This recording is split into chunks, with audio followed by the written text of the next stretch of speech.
कर्नाटकहून दिल्लीला जाणारी निकृष्ट सुपारी येवल्यात पकडली आहे। 2 कोटींपेक्षा अधिक किमतीचा साठा जप्त करण्यात आलाय।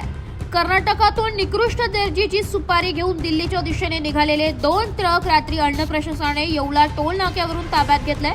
गुप्त माहितीच्या आधारे अन्न व औषध प्रशासनाच्या अधिकाऱ्यांनी मोठी कारवाई करत येवला येथे 58,796 किलो निकृष्ट दर्जाची सुपारी जप्त केली आहे। या सुपारीची एकूण किंमत तब्बल 2,46,94,400 रुपये इतकी आहे।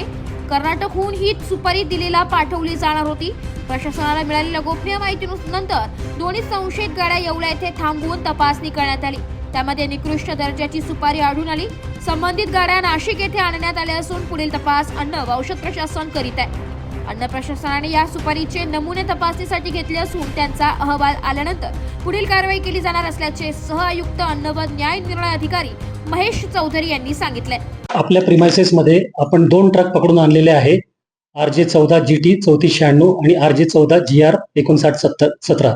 आमचे जे अधिकारी आहे यांना एक माहिती आलेली होती की एक निकृष्ट दर्जाची सुपारी जी आहे ती कर्नाटकवरून दिल्लीला जाणार आहे व्हाया नाशिक मार्गे।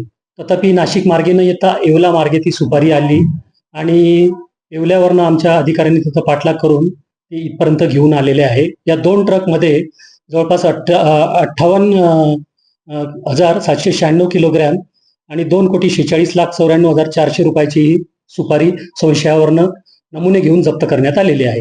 या आमच्या अधिकाऱ्यांमध्ये दिनेश तांबोळी जे सहाय्यक आयुक्त आहे यांच्या मार्गदर्शनाखाली अन्न सुरक्षा अधिकारी यांचा सहभाग होता। याच्यात पुढील कारवाई करणारच राहू। तिच्यात आता जोपर्यंत आपला अहवाल येत नाही तोपर्यंत पुढील कारवाई करता येत नाही। तथापि या बाबतीमध्ये जे आहे लवकरात लवकर आपला अहवाल आणण्याचा प्रयत्न आहे आणि लवकरात लवकर जोही रिपोर्ट येईल त्याच्या आधारे नियमानुसार कारवाई घेण्यात येईल। तोपर्यंत 4 रिपोर्ट नाशिक लोकशाही न्यूज नाशिक।